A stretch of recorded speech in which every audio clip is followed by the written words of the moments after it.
This is TWiT. Now more than ever, it's cool to drop the A word, and by that I mean artificial intelligence or AI. But does the tech measure up to the hype? Probably not, says Alex Kantrowitz from Buzzfeed. Welcome to the show, Alex.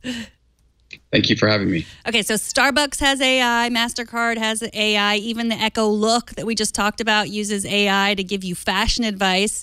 But you talked to the CEO of the Allen Institute for Artificial Intelligence, who says this is largely aspirational. Well, I think he would say that for most of the companies out there talking about artificial intelligence, there's a real aspirational quality to it. I don't think Starbucks is advancing the state of the art in artificial intelligence research. That said, there are some real areas of progress that are being made. And I think the reason why we did this story was because in the artificial intelligence world, when the hype outpaces the reality, you can run into these things called AI winters, where people say, that the tech doesn't work the way that we anticipated. And when that happens, research and interest dries up and progress kind of comes to a halt. So if you're an AI researcher, the type of curve that's on the screen right now is kind of your worst nightmare. You don't want to have 244 companies citing artificial intelligence from a baseline of 6 a few years beforehand. And that's where you can run into danger. So we talked to you back in December about the year in AI, 2016, the year in AI. Have there been any big breakthroughs yet this year in 2017? So I think you're going to see them, and you are seeing them from the big guys. Facebook's F8 conference, which was last week, was pretty much an entire product conference based off of artificial intelligence. Every single mask they do or the effects that they do using the depth of the room or certain objects inside of it, those are all based off of artificial intelligence. So I would say the companies that have dedicated the resources to artificial intelligence, they're the ones that are responsible for the breakthroughs. Facebook has a team of 80 researchers on this. So to see them bring it into everyday products, that is something that's expected. And, I think something that's not hype, something that really is reality. But what happens with the other 200 companies that are talking about this thing in their earnings calls is another story. Yeah, so is it just aspirational then when a company like Starbucks comes out and says, we're innovating through the use of artificial intelligence versus like we can, at least here in the technology world, we can look at a company like Google and Facebook and what they've done with AI and understand how that actually improves their core product. Yet a company like Starbucks says they're going to implement AI. Are they just using it because it's a buzzword at that point? It's purely aspirational, or is there any real usage that could kind of be used for that? So one thing that's worth prefacing here is that people have said that once the artificial intelligence technology starts working,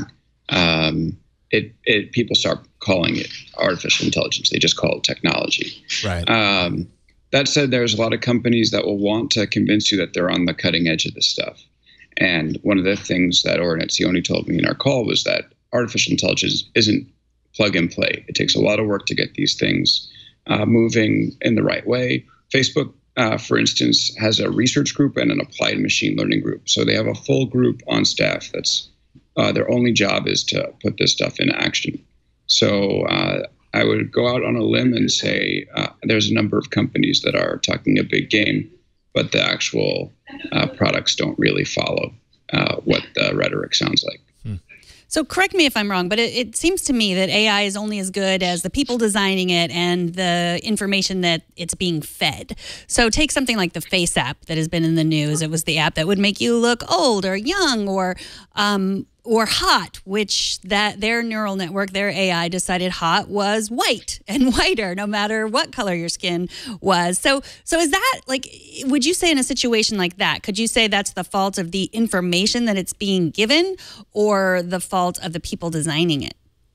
I think it's a design issue. It shows you how difficult this stuff is to do. So you take Face app or you take Tay, that Microsoft release, and you see just how difficult putting AI into action in an effective way can be. So all these companies that are bragging about AI on their earnings calls, it sounds nice to say, but you can see what happens on the other end if they're not careful or they don't have the right people thinking about all the issues that can result from what they're doing. Technology, it seems like, is very cyclical. Like it's almost like every year is marked by the next big thing. And we're used to seeing this time and time again. We've had 3D television there for a while. It was like, oh, everything has, every TV is going to have 3D built into it because 3D is the next wave, and then 3D fever died down. Virtual reality, I feel like we're kind of in this process of VR dying down right now as a technology. It was really hot. It was, a lot of people talking about it last year. Now we've come down to earth a little bit. Do you think the same thing's going to happen with AI, or as a core technology, as a kind of a new computing wave? Is it more important than that? I think artificial intelligence is definitely more real than some of those other things that you mentioned, although I do miss those 3D televisions. If you ever watched a football game in 3D TV, you're amazed the fact that that stuff didn't go mainstream. VR is still, maybe it will happen, maybe it won't. Yeah, right now, it's not happening. Artificial intelligence is in a lot of products that we're using right now. So it's definitely more real than the others. I don't expect it to completely fade away, but eventually some people are going to start calling these companies on all this artificial intelligence they're promising and say, all right, where's the goods? Mm-hmm.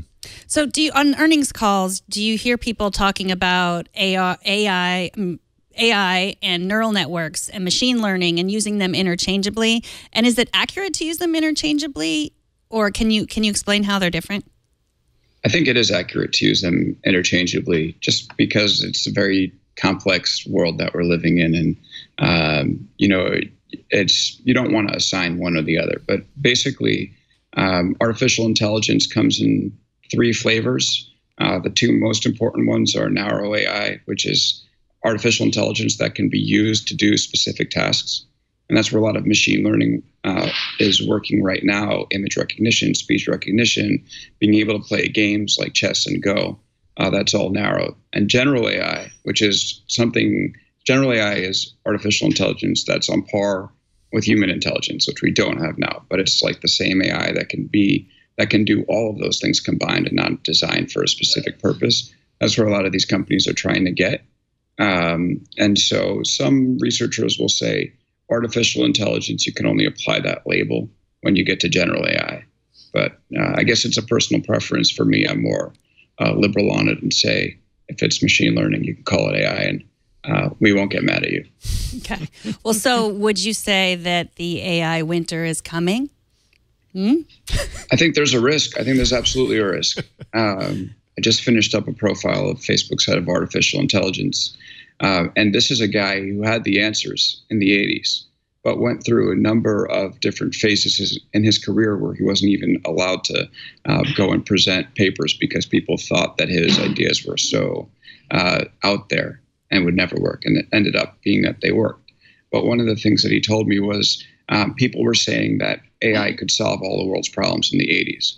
And that ended up leading to a period where people sort of gave up on it because they're like, oh, this is just doing basic image recognition. So do I think we're in danger of something like that today? I think knowing the history of this stuff, it would be silly to overlook it. Well, Alex, thank you so much for joining us. Alex Kantrowitz is a reporter at Buzzfeed. He is at Alex Kantrowitz on Twitter. So go to Buzzfeed, check out all of his work. Thanks so much for talking to us. Thanks for having me. Thank you, Alex. Always a pleasure.